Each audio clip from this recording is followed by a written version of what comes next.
तो learning with A2 पर फिर से स्वागत है आप सभी बच्चों का। लेक्चर नंबर 20 में हमने आपको IUPAC के ऑब्जेक्टिव क्वेश्चन करा दिए हैं। आज लेक्चर नंबर 21 में हम आपको पढ़ाएंगे कार्बनिक यौगिकों के रासायनिक गुणधर्म, chemical property of organic compounds, जिसमें हम आपको पढ़ाएंगे नंबर 1 पर combination of reaction, oxidation reaction, addition reaction और सब्स्टिट्यूशन रिएक्शन।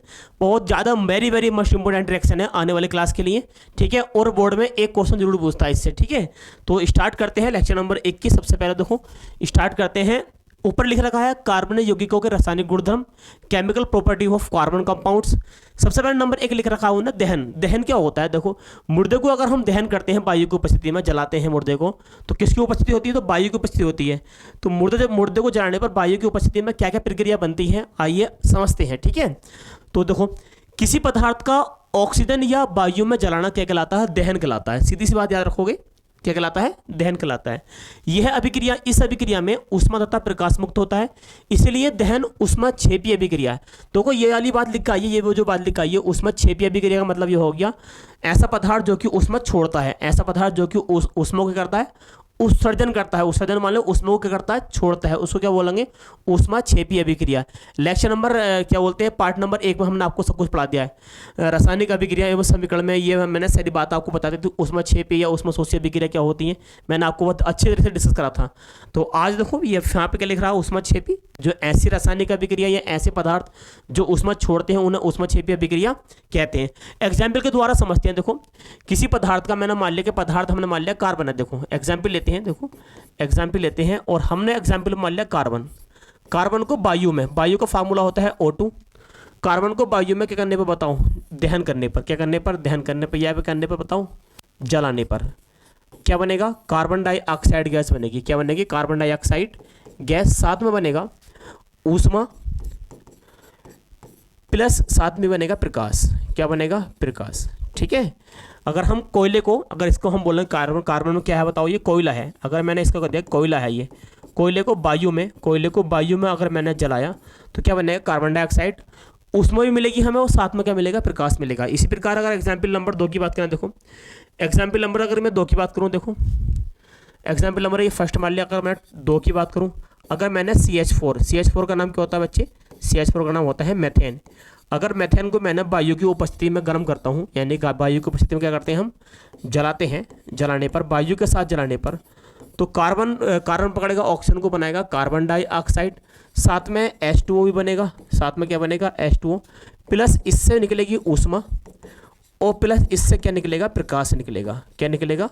प्रकाश निकलेगा। करेक्ट बात है। देखो सीधी सी बात, आप बिल्कुल सिंपल सी बात समझो। मेथेन को अगर मैं वायु के साथ जला रहा हूँ, वायु की उपस्थिति में मैं जलाता हूँ, तो इसमें कार्बन डाइऑक्साइड बनेगा, जल बनेगा, उसमें निकलेगी, साथ में क्या बनेगा? प्रकाश बनेगा। ऐसे ही प्रक्रिया होती है। अगर मैं रिएक्शन कंप्लीट करूँ, अगर रिएक्शन कंप्लीट की बात करूँ, तो कार्बन 1 है, इधर भी कार्बन 1 है, H कितने हैं? 4, जबकि इधर H कितने हैं? 2, तो हम यहाँ 2 से गुणा मार देंगे, ठीक है। ऑक्सीजन कितने होंगे? हो जाएंगे, देखो उधर ऑक्सीजन 2 ऑक्सीजन ये है, 2 ऑक्सीजन है, ऑक्सीजन हो गए 4, तो हम यहाँ भी कितने से गुणा मार देंगे? 2 से गुणा मार देंगे। इसी प्रकार एग्जाम्पल नंबर 3 की अगर मैं बात करूँ, देखो एग्जाम्पल नंबर 3 की अगर हम बात करें, थर्ड एग्जाम्पल की, तो ये है CH3 CH2 और OH। इसका नाम होता है बच्चे एथिल एल्कोहल। पढ़ाया है मैंने आपको पीछे, एथिल एल्कोहल। अगर आप एथिल एल्कोहल को वायु के साथ क्या करेंगे हम बताओ? जलाएंगे, यानी कि वायु में क्या करेंगे? जलाएंगे। तो इसमें से भी क्या निकलेगा? कार्बन डाइऑक्साइड प्लस H2O और प्लस ऊष्मा और प्लस प्रकाश, ठीक है, ठीक है। अब देखो ये क्या है? कार्बन डाइऑक्साइड है, कार्बन 1 है, जबकि इधर कार्बन कितने हैं? 1 2, तो हम कितने गुणा मार देंगे? यहाँ हम 2 से गुणा मार देंगे, ठीक है। H की जहाँ बात करेंगे तो H इधर कितने हैं? 3 यहाँ पर, 2 यहाँ पर, 1 यहाँ पर, टोटल 5 6 है, जबकि इधर H कितने हैं? 2 है, तो 300 गुणा हम यहाँ मार देंगे। ऑक्सीजन की बात करेंगे तो ऑक्सीजन देखो इधर कितने हो गए? 2 दूनी 4, 4 और 3 7 हो गए, तो हम यहाँ पे 300 गुणा मार देंगे। कितने गुणा मार देंगे? 3 दूनी 6 और 1 यहाँ पर है 7, ठीक है। तो सीधी सी बात याद करेंगे, दहन क्या होता है? किसी पदार्थ को वायु के साथ जलाने पर उसमें कार्बन डाइऑक्साइड निकलेगा, उसमें जल बनेगा और उसमें ऊष्मा के साथ साथ उसमें प्रकाश भी मिलेगा, जिसको हम ऊष्माक्षेपी अभिक्रिया बोलेंगे। साथ ही ऐसी अभिक्रिया क्या कहलाती है? दहन अभिक्रिया कहलाती है, ठीक है। आगे देखते हैं। देखो यहाँ पे मैंने ठीक है, नंबर 2 पढ़ते हैं ऑक्सीकरण। ऑक्सीकरण क्या होता है? ऑक्सीजन को ग्रहण करना अथवा हाइड्रोजन का त्यागने की प्रक्रिया क्या कहलाती है? ऑक्सीकरण कहलाती है। क्या कहलाती है? देखो बच्चे, ऑक्सीकरण कहलाती है। ठीक है, ऑक्सीजन का ग्रहण करना, ऑक्सीजन का, ठीक है। नंबर 2 पढ़ते हैं हम ऑक्सीकरण यानी कि ऑक्सीडेशन। ऑक्सीजन का ग्रहण करना अथवा हाइड्रोजन का त्यागना की प्रक्रिया क्या कहलाती है? ऑक्सीकरण कहलाती है। एक बात ध्यान रखेंगे, इंटर के टॉपिक में एक बात आती है कि अगर किसी पदार्थ का हम ऑक्सीकरण करते हैं तो किसी की उपस्थिति लेते हैं। उपस्थिति की बात करेंगे तो देखो यहाँ पे मैं एक बात लिख रहा हूँ, यहाँ लिख रहा हूँ मैं अम्लीय। देखो, अम्लीय पोटेशियम डाइक्रोमेट, फार्मूला होता है K2Cr2 और O7 प्लस यही लेंगे हम तनु H2SO4। क्या लेंगे? देखो तनु H2SO4, सही है। या मैं बात करूँगा क्षारीय, या हम क्या बात करेंगे? क्षारीय KMnO4, इसका नाम होता है पोटेशियम परमैंगनेट। अगर किसी पदार्थ का हम अगर ऑक्सीकरण करते हैं, किसी पदार्थ का अगर ऑक्सीकरण करेंगे तो इनकी उपस्थिति होती है, सही है। इंटर की अगर बात करेंगे, इंटर क्लास की अगर बात करेंगे, इंटर में बहुत लेंथी टॉपिक है, लेकिन आपको 10th क्लास में इतनी बात याद रखनी है कि किसी पदार्थ का अगर ऑक्सीकरण होता है तो अम्लीय K2Cr2 O7 लेते हैं प्लस तनु H2SO4 लेते हैं, या फिर इसकी जगह क्या लेंगे? क्षारीय KMnO4। एग्जाम्पल की बात करेंगे, देखो अगर एग्जाम्पल की बात करेंगे तो मैंने यहाँ पर देखो ये CH3 और CH2 और यहाँ पे मैंने OH ले लिया। क्या ले लिया? देखो यहाँ पे मैंने OH ले लिया, प्लस साथ ही अगर मैं इसकी करूँगा, हम क्या कर रहे हैं? ऑक्सीकरण। ऑक्सीकरण बोलेंगे तो हम बोलेंगे नवजात ऑक्सीजन। देखो, नवजात ऑक्सीजन का मतलब ये होता है जो कि सिंगल ऑक्सीजन हो गए, नवजात ऑक्सीजन। अब कौन सा पदार्थ है? इस पदार्थ का नाम क्या है? देखो इस पदार्थ का नाम है एथिल अल्कोहल। क्या नाम है? देखो इसका एथिल अल्कोहल। सातवीं अगर हम बात करेंगे, उपस्थिति की बात करेंगे तो क्षारीय KMnO4 प्लस या अम्लीय, या आप इसको अम्लीय K2Cr2 और O7 जरूर लेगो, ठीक है। और यहाँ से अगर हम बात करेंगे, यहाँ से क्या निकल जाएगा? यहाँ से निकलेगा देखो H2O, यानी कि हाइड्रोजन का त्यागना और ऑक्सीजन क्या करना? ग्रहण करना। तो यहाँ से अगर H2O निकाल दो तो ये रह जाएगा यहाँ पे CH3CHO है। क्या रह जाएगा? देखो CH3CHO और साथ में क्या निकला? यहाँ से निकला H2O। क्या निकला? यहाँ से H2O। अगर मैं इसकी बात करूँगा, ये जो बन गया है इसका नाम है एसिटेल्डिहाइड। इसका नाम क्या है? एसिटेल्डिहाइड। अगर मैं एसिटेल्डिहाइड जो बन के आया है, देखो एसिटेल्डिहाइड CH3CHO, अगर मैं इसकी रिएक्शन किससे कर दूं? ऑक्सीजन से कर दूं, तो ये बनेगा देखो क्षारीय KMnO4 और प्लस या फिर आप लोगे अम्लीय K2Cr2O7। तो यहाँ से देखो ये ऑक्सीजन का इसमें ऐड होगा, अगर ऑक्सीजन का इसमें ऐड होगा तो बनेगा CH3COOH। यहाँ पे एक ऑक्सीजन है, एक ऑक्सीजन हो जाएगा तो बन जाएगा COOH। इसका नाम होता है एसिटिक अम्ल। क्या नाम होता है बच्चे इसका? इसका नाम होता है एसिटिक अम्ल, ठीक है। इस प्रकार से क्या होता है? ऑक्सीकरण होता है। तो ध्यान रखा जाएगा ऑक्सीकरण किस टाइप से होता है। तो ऑक्सीकरण होने के लिए नवजात ऑक्सीजन से अभिक्रिया होगी और साथ में पोटेशियम क्रोमेट अम्लीय फॉर्म में होगा और KMnO4 क्षारीय फॉर्म में होगा। आगे बात करते हैं, देखो नेक्स्ट बात करते हैं नंबर 3 पर, संगलन अथवा संयोजन अभिक्रिया, जिसको लिख रखा है एडिशन रिएक्शन। असंतृप्त हाइड्रोकार्बन में हाइड्रोजन जोड़कर संतृप्त हाइड्रोकार्बन यौगिक बनाते हैं, जिसे संगलन अथवा संयोजन अभिक्रिया कहते हैं। यह अभिक्रिया PD तथा NI की उपस्थिति में होता है। और मैंने आपसे बताया था कि असंतृप्त हाइड्रोकार्बन जो होते हैं उनमें कार्बन के बीच में डबल बॉन्ड होता है या फिर क्या होता है? ट्रिपल बॉन्ड होता है। तो डबल बॉन्ड में हाइड्रोजन को जोड़ो, और जब आने वाला संतृप्त कंपाउंड्स बनेगा उसको क्या बोलेंगे? हम संगलन अभिक्रिया बोलेंगे। एग्जाम्पल की अगर मैं बात करूँगा, देखो यहाँ पे मैं देखो यहाँ ले लिया मैंने CH और यहाँ भी ले लिया मैंने CH। इसका नाम है Ac। देखो इसका नाम क्या है? एसिटिलीन की अगर मैं एसिटिलीन में की रिएक्शन किससे करूँगा? मैं हाइड्रोजन से रिएक्शन करूँगा। देखो यहाँ क्या लिख रहा है? हाइड्रोजन का जोड़ना। क्या लिख रहा है? देखो हाइड्रोजन का जोड़ना। उपस्थिति की बात करेंगे, अगर उपस्थिति की बात करेंगे तो PD या फिर है लेंगे हमारे पास NI उत्प्रेरक। अब यहाँ पर एक नई बात आई है, सर उत्प्रेरक क्या होता है? तो उत्प्रेरक वह बाह्य पदार्थ होता है जो किसी रासायनिक अभिक्रिया को पूरा करने के लिए हेल्प करता है, परंतु उस अभिक्रिया में भाग तो लेता है लेकिन अंत में क्या रहता है? अप्रभावित रहता है, ठीक है। क्या होता है? उत्प्रेरक किसी अभिक्रिया को पूर्ण करने के लिए कार्य करता है, ठीक है। अब देखो यहाँ पे PD जिसका नाम प्लेटिनम होता है या निकल क्या कर रहे हैं? उत्प्रेरक कार्य कर रहे हैं, यानी कि ये जुड़वा रहे हैं इसमें को, हाइड्रोजन को इसमें एसिटिलीन में क्या कर रहे हैं? जुड़वाएंगे। देखो अगर मैं एक यहाँ पर एक S तो था और यहाँ भी देखो एक एच था। अगर मैं एक एच और यहाँ पे जोड़ दूँ, एच एच दोनों जगह एच जोड़ दूँ, यहाँ भी मैंने एच जोड़ दिया और यहाँ भी एच जोड़ दिया, तो यहाँ क्या रह जाएगा, यहाँ रह जाएगा डबल बॉन्ड। क्या रह जाएगा जगह देखो, यहाँ रह जाएगा डबल बॉन्ड। तो इसका नाम हो जाएगा, देखो इसका नाम हो जाएगा एथिलीन। क्या नाम हो जाएगा, इसका नाम हो जाएगा एथिलीन।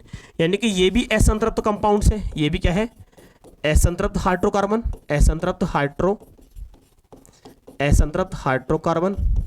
और ये भी क्या है, ये भी असंतृप्त हाइड्रोकार्बन है। मैंने पढ़ाया था आपको असंतृप्त हाइड्रोकार्बन कौन से होते हैं, जिनमें कार्बन कार्बन इसमें डबल बॉन्ड हो या फिर ट्रिपल बॉन्ड हो हाइड्रोकार्बन। अब मैं इसकी रेस फिर मैं हाइड्रोजन से कर दूंगा, किससे कर दूंगा, हाइड्रोजन से। किसकी उपस्थिति में, NI या फिर हम आपको बताओ किसकी उपस्थिति में, PD की उपस्थिति में। तो एक एक एच और जोड़ दो, यहाँ पे एक एच तो था पहले, यहाँ भी एक एच था, और यहाँ पर भी भाई एक एच था, और यहाँ भी क्या है, एक एच था पहले। एक एक एच और जोड़ दो, यानी एच और जोड़ दो, यहाँ भी एच जोड़ दिया हमने और यहाँ भी एच जोड़ दिया। ये क्या बन गया बताओ, ये बन गया संतृप्त हाइड्रोकार्बन। तो क्या होता है, संगलन अभिक्रिया हाइड्रोकार्बन, संगलन हाइड्रोकार्बन। ठीक है, तो क्या होता है, असंगलन अभिक्रिया असंतृप्त संतृप्त बनाना। असंतृप्त हाइड्रोकार्बन में क्या बनाना बताओ, संतृप्त बनाना। क्या कहलाता है, संगलन अभिक्रिया कहलाती है। आगे अगर हम बात करेंगे नंबर नेक्स्ट पर, लास्ट बात करेंगे प्रतिस्थापन अभिक्रिया। प्रतिस्थापन अभिक्रिया जिसको लिख रखा है सब्स्टिट्यूशन रिएक्शन। प्रतिस्थापन अभिक्रिया क्या होती है, जब कोई किसी एक पदार्थ में दूसरा पदार्थ डालते हैं तो दूसरा पदार्थ उस पदार्थ को किसी भाग को हटा देता है, उसको क्या बोलते हैं, प्रतिस्थापन अभिक्रिया कहते हैं। ठीक है, आपको चैप्टर नंबर 1 में मैंने पढ़ाया भी था चैप्टर नंबर 1 के अंदर, लेकिन यहाँ पे प्रतिस्थापन अभिक्रिया जो पढ़ाई जा रही है वो पढ़ाई जा रही है ऑर्गेनिक कंपाउंड्स की, यानी कि कार्बन रसायन की। संतृप्त हाइड्रोकार्बन जो कि अत्यधिक क्रियाशील होते हैं, बात याद रखेंगे ये वाली बात। संतृप्त हाइड्रोकार्बन जो कि अत्यधिक क्रियाशील होते हैं, जो सूर्य के प्रकाश की उपस्थिति में क्लोरीन से तीव्र अभिक्रिया करके एक हाइड्रोजन क्लोरीन के साथ प्रतिस्थापन होता है।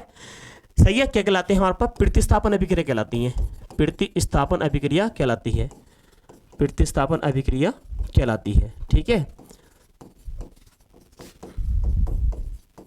फिर यहाँ लिख रखा है एल्केन श्रेणी। एल्केन श्रेणी के सदस्यों के सदस्य यह अभिक्रिया देते हैं, एल्केन श्रेणी के सदस्य यह अभिक्रिया देते हैं। और एल्केन श्रेणी का सूत्र का होता है CnH2n और प्लस का 2। पहली बात करेंगे तो CH4 बनेगा, दूसरी बात करेंगे तो C2H6 बनेगा, तीसरी बात करेंगे C4H8 बनेगा। इसका नाम क्या होता है, मेथेन। पढ़ाया है मैंने आपको, इसका नाम क्या होता है, एथेन। और इसका नाम क्या होता है, प्रोपेन होता है। ये एल्केन श्रेणी है। और एल्केन श्रेणी के सदस्य ही संतृप्त एल्केन श्रेणी के सदस्य ही प्रतिस्थापन अभिक्रिया देते हैं। देखो सबसे पहले देख लिया मैंने CH4, क्या ले लिया मैंने, तो CH4 जिसका नाम क्या है, मेथेन। क्या नाम है इसका, मेथेन। रिएक्शन किससे करेंगे, क्लोरीन से। किससे रिएक्शन करेंगे, देखो रिएक्शन करेंगे क्लोरीन से। किसकी उपस्थिति में, प्रकाश की उपस्थिति में, प्रकाश की उपस्थिति में, प्रकाश की उपस्थिति में। ठीक है, यहाँ से निकलेगा H और यहाँ से निकलेगा Cl। देखो अगर मैं इसको ऐसे लिख दूँ स्टेप से, देखो ये H है, यहाँ भी H है, यहाँ भी H और यहाँ भी H है, और यहाँ पे Cl और Cl। यहाँ से मैं हटा दूँ इसको H को और यहाँ से हटा दूँ Cl को, तो क्या निकल गया, HCl। क्या निकलेगा, देखो यहाँ निकलेगा HCl, तो यहाँ रह जाएगा CH3 और Cl। इसका नाम हो जाएगा मैथिल क्लोराइड। क्या नाम हो जाएगा, मैथिल क्लोराइड, मैथिल क्लोराइड। साथ में क्या निकला, hydrogen gas, hydrogen chloride gas, hydrogen chloride gas. अब मैं फिर इसकी रिएक्शन एक दफ़ा और करा रहा हूँ, CH3Cl की रिएक्शन किससे करा रहा हूँ मैं, Cl2 से करा रहा हूँ। फिर किसकी उपस्थिति में, प्रकाश की उपस्थिति में, प्रकाश की उपस्थिति में, प्रकाश की उपस्थिति में। ठीक है, यहाँ से निकालो H और यहाँ से निकलेगा Cl। क्या निकल जाएगा, HCl। और यहाँ रह जाएगा, देखो आपका 2 H रह जाएंगे, यहाँ पे एक H चला गया तो यहाँ पे रह जाएंगे H2। एक Cl पहले से था और एक Cl और आ गया, तो यहाँ हो गया Cl2। इसका नाम हो जाएगा डाइक्लोरोमेथेन। इसका नाम हो जाएगा डाइक्लोरोमेथेन। जब तक कंप्लीट H बाहर न हो जाए, जब लोग हम Cl2 से रिएक्शन कराते रहेंगे। इसी प्रकार CH3 Cl2 यानी कि जिसका नाम है डाइक्लोरोमेथेन की अभिक्रिया फिर मैं Cl2 से करा रहा हूँ। किससे करा रहा हूँ, Cl2 से। किसकी उपस्थिति में, प्रकाश की उपस्थिति में, प्रकाश की उपस्थिति में, प्रकाश की उपस्थिति में। तो यहाँ से निकलेगा H, यहाँ से निकलेगा Cl। क्या निकलेगा, यहाँ से देखो HCl, यानी कि हाइड्रोजन गैस क्या हो जाएगी, बाहर हो जाएगी। ठीक है, यहाँ आ जाएगा CH3 और Cl। इसका नाम हो जाएगा ट्राइक्लोरोएथेन। सही है, ट्राइक्लोरोमेथेन। सही है, ट्राइक्लोरो क्या हो जाएगा, मैथेन, जिसको बोलते हैं क्लोरोफॉर्म, जिसको हम क्लोरोफॉर्म भी बोलते हैं, क्लोरोफॉर्म। ठीक है, याद रखें क्लोरोफॉर्म का फार्मूला क्या होता है।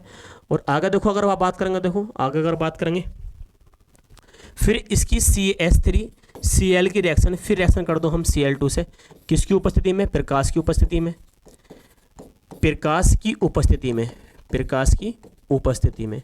है से निकलेगा H और है से निकलेगा Cl, क्या निकल जाएगा, HCl, यानी कि हाइड्रोजन क्लोराइड गैस, यहाँ रह जाएगा CCl4। इसका नाम है कार्बन टेट्राक्लोराइड, कार्बन टेट्राक्लोराइड। तो प्रतिस्थापन अभिक्रिया है क्या, कि कोई भी कार्बन हाइड्रोकार्बन कंपाउंड में से जो कि एल्केन CLD का होता है, उसकी रिएक्शन क्लोरीन से करने पर प्रकाश की उपस्थिति में इसमें से हाइड्रोजन को Cl के द्वारा विस्थापित करना क्या कहलाता है, प्रतिस्थापन अभिक्रिया कहलाती है। ठीक है, तो याद रखेंगे। ठीक है, प्रतिस्थापन अभिक्रिया क्या होती है, इनके फार्मूले आप याद रखेंगे। ठीक है, तो आप मिलते हैं आपको नेक्स्ट वीडियो में। आज के लिए है इतना ही, थैंक यू।